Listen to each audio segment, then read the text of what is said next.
All right, in this video, we're going to get started with section 6.3. In section 6.3, we're doing more work with formulas. There's three types: double angle, power reducing, and half angle formulas.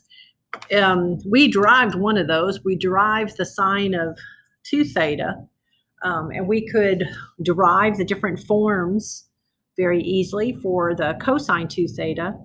And if you're interested in that type of thing, you can read more about it in section 6.3. I thought we'd spend our time working the kind of problems that you might see that are related to this. So you might be asked to do something like this. You might be given information about an angle.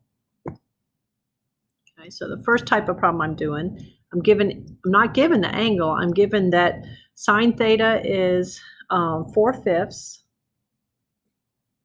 Do that better. Sine theta equals 4/5, okay, and theta is in quadrant 2, and my job is to find the sine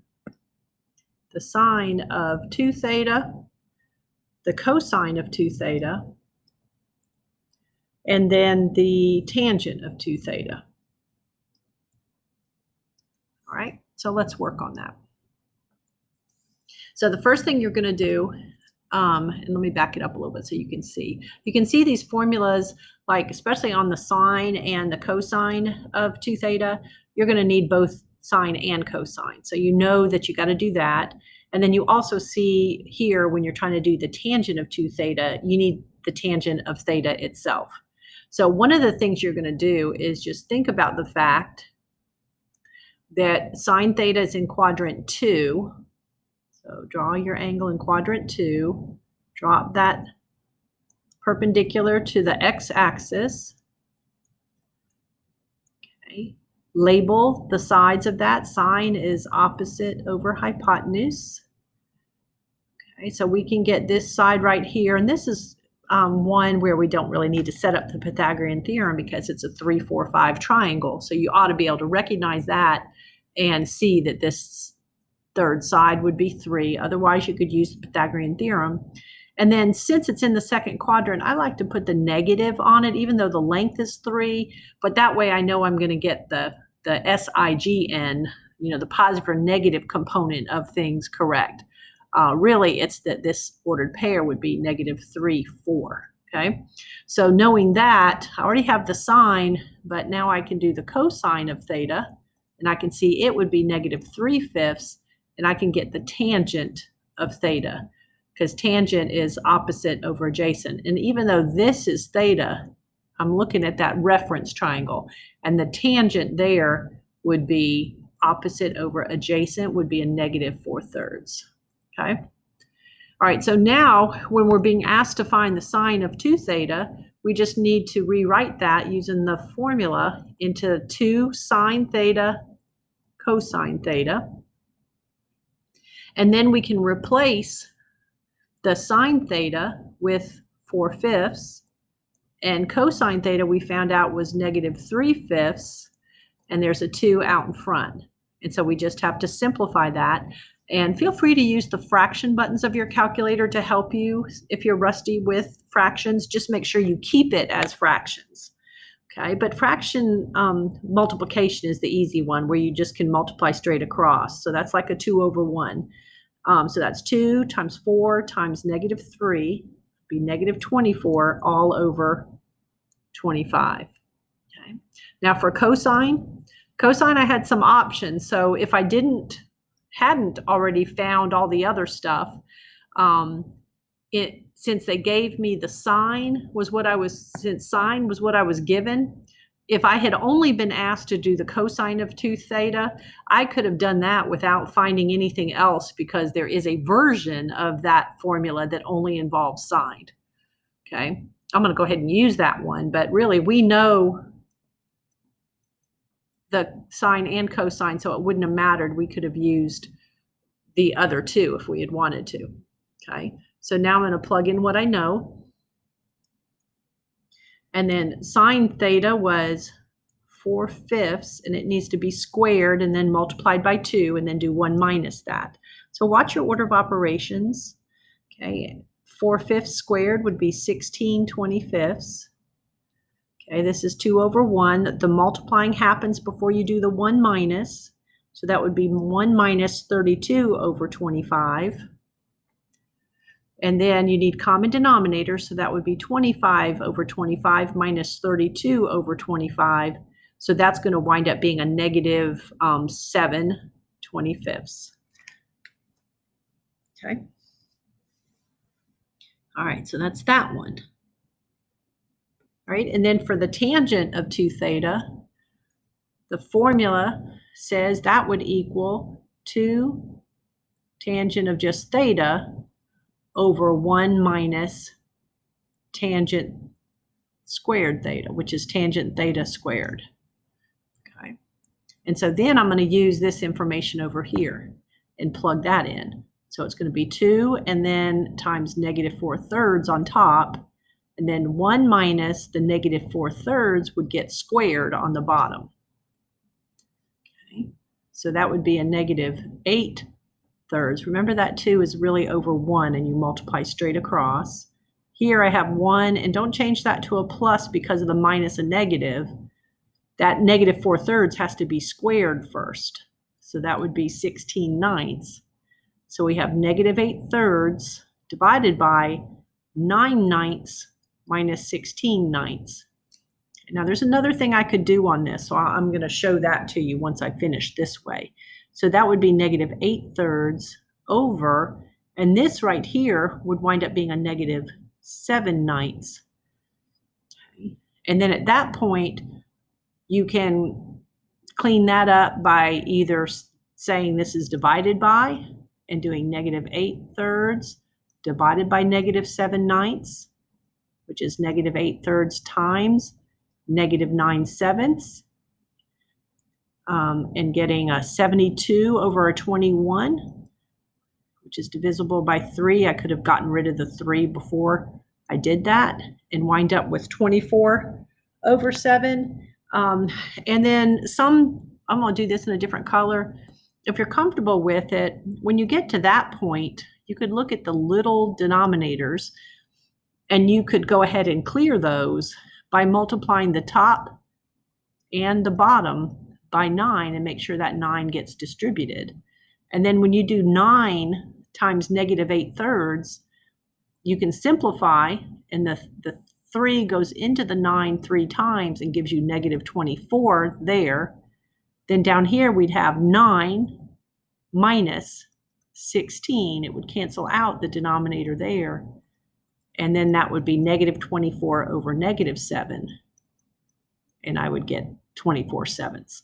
So either route works. Either go ahead and get it to be 1 fraction over 1 fraction and then take care of it from there. That's really not trigonometry work. That's actually stuff from way back, but dealing with fractions, you can be kind of rusty with that. But feel free to use your calculator to help you in here. Most calculators will have those fraction keys. Okay? All right, now let's try one more problem, if I can get it in this video. All right, that deals with the 2 more problems, if I can, that deal with the double angles. Okay, so let's go take a look at a problem that starts out with wanting you to find the exact value for this expression.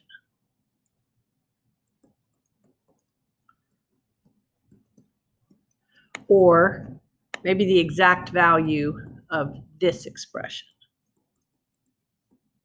Okay.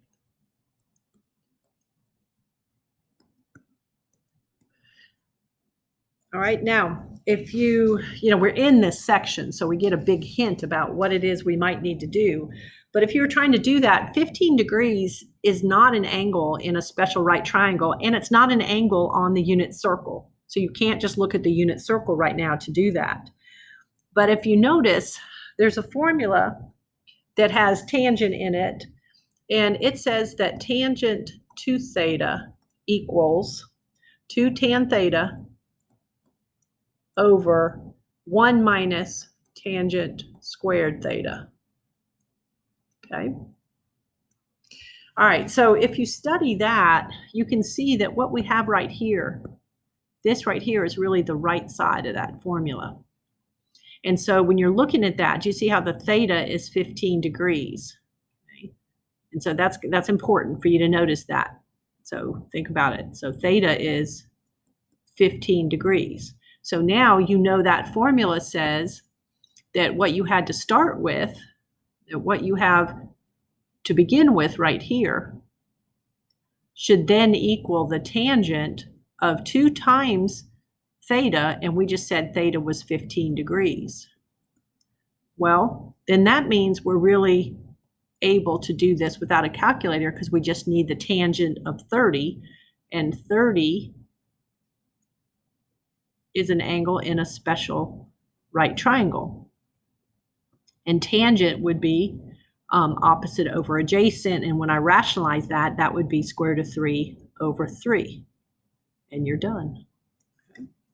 So you can just try to figure out which of the formulas that it matches, and then see if you can apply that formula to help you with it. All right, it's kind of a similar plan here. You see that cosine squared an angle minus sine squared an angle. Oh, and I noticed that that must come from this formula, one version of cosine 2 theta. Says it's equal to cosine squared theta minus sine squared theta. And so then you notice, okay, so this again, theta is 15 degrees. So make use of that. So that formula that was sitting there, this formula I had, was the right side of this, so it has to equal cosine 2 times the angle, which was 15 degrees. And so that's, again, cosine of 30. So thinking about cosine, you would get square root of 3 over 2 for the exact value of that.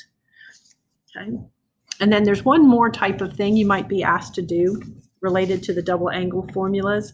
You might have something like, maybe you're asked to do something like sine of 3 theta. Okay.